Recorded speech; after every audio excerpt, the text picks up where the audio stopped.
الحمد لله الصلاة والسلام على خير خلق الله محمد بن عبد الله وعلى آله وصحبه أجمعين.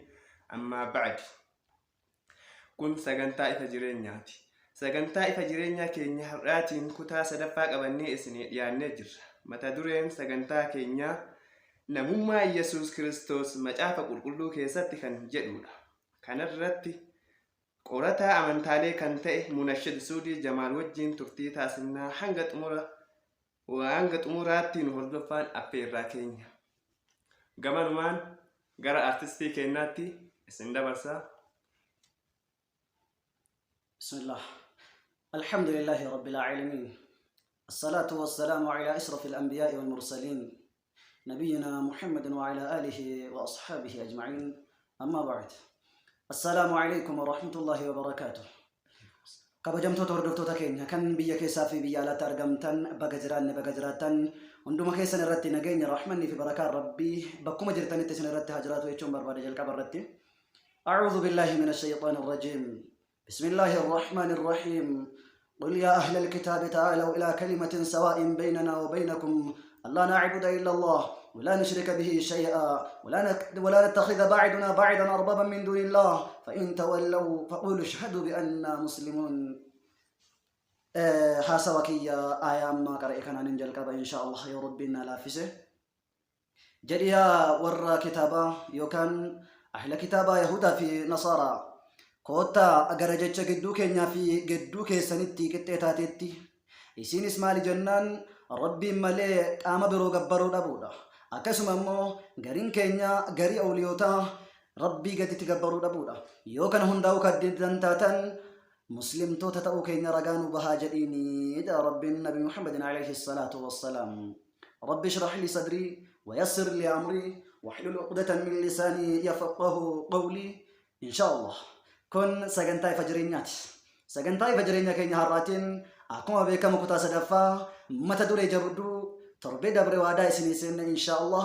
Personality of Jesus Christ in the Bible نمما يسوع كريستوس مجاف كل كيسة كان جدون قيا هرأ يا رب نلافسف رجاجر ردابتشون دبيك أبا تمام وان رجاجر تردابتشون ولين إلى لوف ديم نجدا إن شاء الله هنگت مرسا كنتا كينيا تنهر دفانمو أفير كينيا. Hordoftoonni amantaa kiristaanaa Yesuus Kiristoos gooftaadha. Waaqa gabbaramuu qaba. Gabbaramuu haqa godhata jechuun yeroo isaan labsan ni dhageenya. Haa ta'u malee dubbiin kun dhuguma macaafa qulqulluu keessatti gooftummaan Yesuus Kiristoos ibsame moo Yesuus Kiristoos akkuma anaa fi si'i akkuma anaa fi kabiroo ilma namaati laata waan jedhu immoo macaafa qulqulluu irra dhaabbachuun ragaa qabatamaa bu'uura godhachuun inshaallah wal wajjin ilaaluuf deemna. nu hordofaan affeera keenya ammas irra deebi'uudhaan isin affeerra. hundumti keessanuu qalbii as deebisaa. jechi kun jecha si dubbatamu kun jechaan ofirraa dubbadhu osoo hin taane jecha qur'aanaa fi hadiisa irraa dubbannu osoo hin taane jecha rasuulaa alayhi salaatu wassalaam osoo hin taane jecha macaafa qulqulluu kitaaba warroonni kiristaanaa ittiin bulmaata keenya seera keenya amantaan teenya isaan hoogganamti jechuun harkatti qabatamanii deeman irraa hiika nuti dubbannu waan ta'eef kallattimaan gara ragaa kanatti isin dabarsu deeman inshaallah. yoo xiqqaate qabxiilee 10 waa'ee namummaa Yesuus Kiristoos or personality of Jesus Christ in the Bible I have a 10 point for this time inshallah. qabxii 10 isin ibsuuf deeman inshallah yoo rabbiin laafisee fi ragaalee namummaa Yesuus ibsan. Yesuus Kiristoos akkuma jedhame gooftamoo ilma namaati. Yesuus Kiristoos yoom gooftame? Yesuus Kiristoos yoom namoome? eessatti namoome? maaliif namoome? maaliin namoome? inshallah kanas wal wajjin ilaaluu deemna. ka'umsa ragaa kiyyaa wangeela Luqaas boqonnaa 1 lakkoofsa 31 irraa isinii ka'uufan deema inshallah. jecha Mariyaamin yookaan haadha Yesuusitiin jedhame tokkotu ture.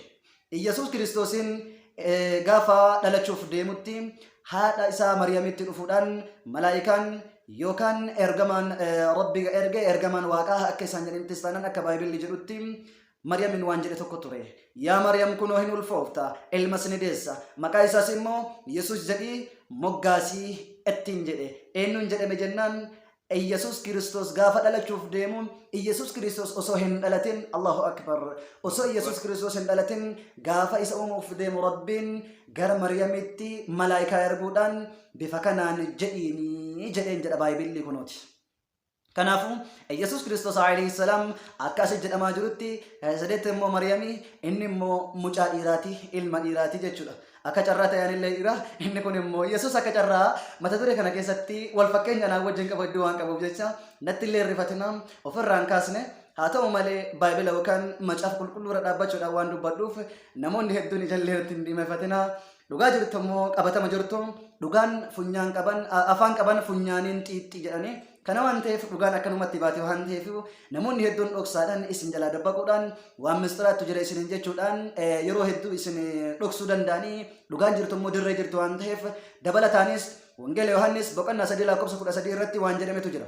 Ilma namaa isa waaqarraa gadi bu'e sana malee homtuu gara abbaatti ol hin baane. Ilmi namaa sun eenyu? Yesus Kristos alayhi salaam akka nuti musliimoonni jennuu fi warroonni kiristaanaa jedhanittis har'aan tanam hin duune gara samaatti ol fudhatame. Rabbiin illee Qur'aana keessatti bal rafa'ahu Allahu ilayhi gara ofiitti ol fudhate gara iskiyyatti ol fudhadhe jedha waan ta'eef Yesus Kristos alayhi salaam Rabbiin bira jiraachuun isaa yookaan immoo gara samaawwaatti ol fudhatamuun isaa waan nama hin shakkisiisnedha.